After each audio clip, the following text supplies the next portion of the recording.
if you look at it, there is absolutely no motive for President Assad to launch a gas attack.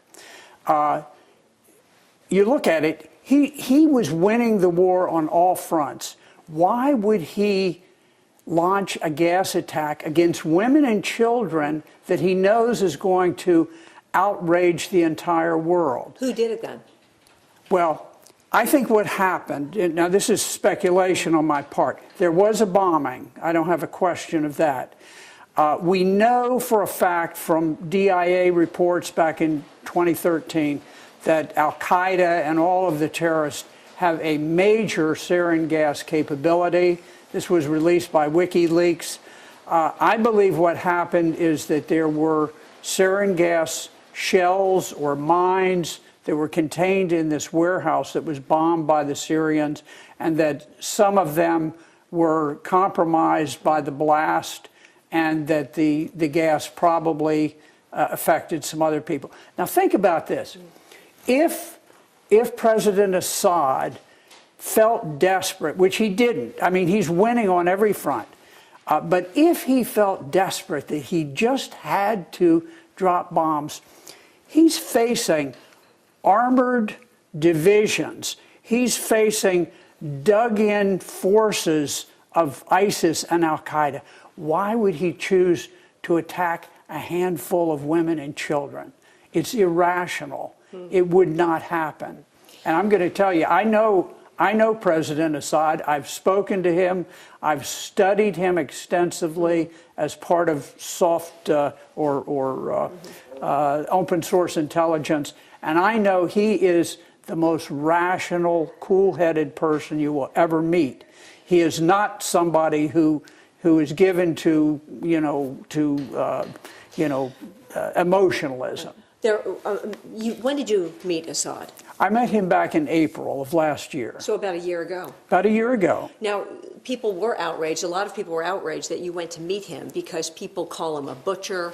They say he's this vicious dictator who's attacked his people before, but you don't believe that.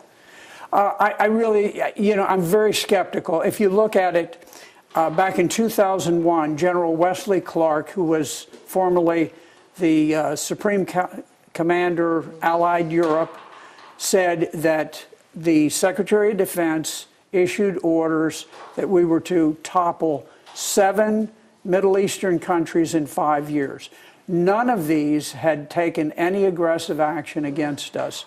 So we have long-standing plans. In 2007, we know that the American embassy in Damascus issued detailed plans to destabilize and overthrow Syria. And this happened 4 years before there was ever an Arab Spring at all. So you think Assad has just been on the defense? I think what's happened, the United States is training jihadists, terrorists, in Jordan, Turkey, Lebanon, and, Jordan, Turkey, Qatar, and Saudi Arabia.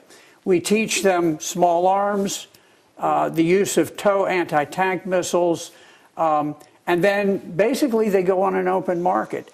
Many of them end up serving in ISIS, Al-Qaeda, and other extreme radical groups. People that we've trained. People that we've trained. This is why Representative Tulsi Gabbard, very liberal Democrat, and Senator Rand Paul, very conservative Republican, have each introduced a bill called Stop Arming Terrorists Act. Imagine, we have legislation asking our government to stop arming terrorists. You've been a Trump supporter, correct? I have been a very strong Trump supporter, and so believe me, I would not be here arguing that his decision was a disastrous decision. Immediately after we attacked, guess who followed on with their attack? ISIS. ISIS attacked the airfield that we had just attacked with our missiles. One or two people is going to win over there. It's either going to be President Assad's government or it's going to be the terrorist. We've got a choice to make. And we're throwing our weight towards the terrorists. Well, there are a lot of people who are saying, government officials who are saying that this chemical attack was launched by Assad. There were very many government officials who were saying that weapons of mass destruction were all over the place in Iraq and that we had to attack Iraq. Colin Powell held up a vial and he said, oh, this is sarin gas and it's all over the place. There was no poison gas. We went this is in, a fact. there was no poison gas. There's been a poison gas attack. Do you not agree with that?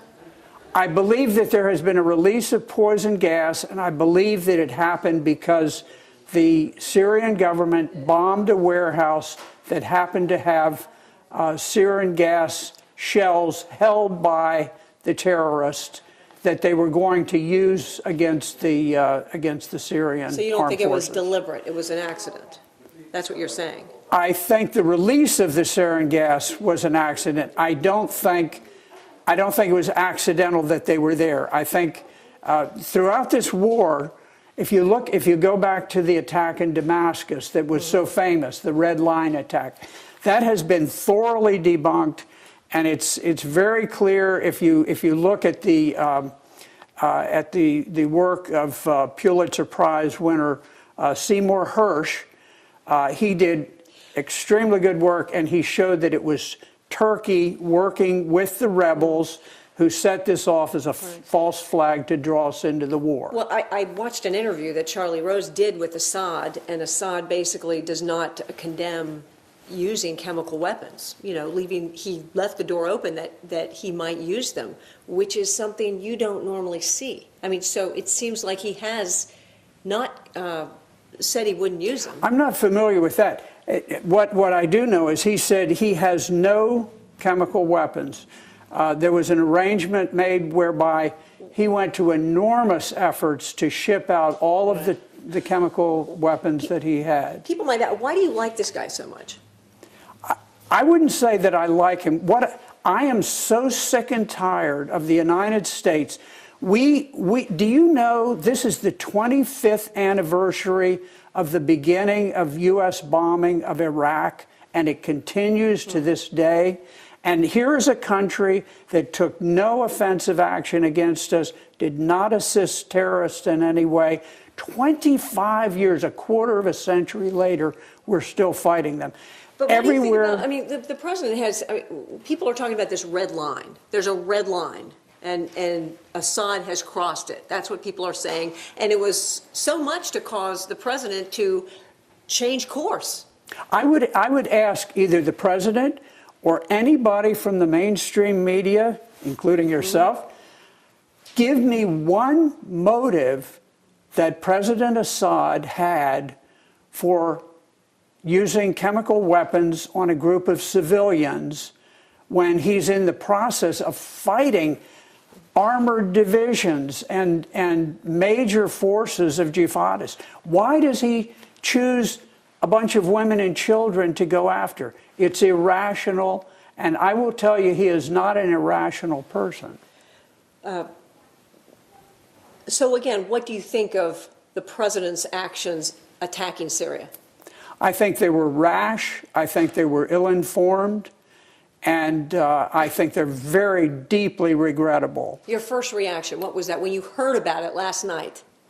I mean, Senator Kaine said he didn't know anything about it until the news told him. I was stunned. I was disappointed. I think, you know, while I'm a big fan of President Trump, I think President Obama took a much more deliberative approach when he initially thought about bombing Damascus, and then when he got the intelligence, he realized that the evidence was extremely weak. I'm going to tell you, the evidence of this is far weaker than what President Obama faced. Well, let me ask you this, but maybe you haven't seen it. Maybe just because you haven't seen the evidence doesn't mean Assad didn't do it. No, but see, you know, I'm a former prosecutor, okay? My life was in looking at crimes and this sort of thing. And what's the first thing you look? you look for a motive. There has to be a motive for a crime. There is no motive whatsoever. And the manner in, look at the evidence. All of our evidence has come from jihadist terrorist sources. The people that were saying, oh, we believe them. The white helmets have been clearly tied to Al-Qaeda. They go out with their RPGs and their machine guns, and then they throw on a white helmet, and they get some photo ops, and then they're back using their RPGs. These are the people we believe. Al-Qaeda killed 3,000 Americans on 9/11. What makes them credible witnesses for our intelligence services? It is totally irrational. All of our evidence comes from terrorist sources.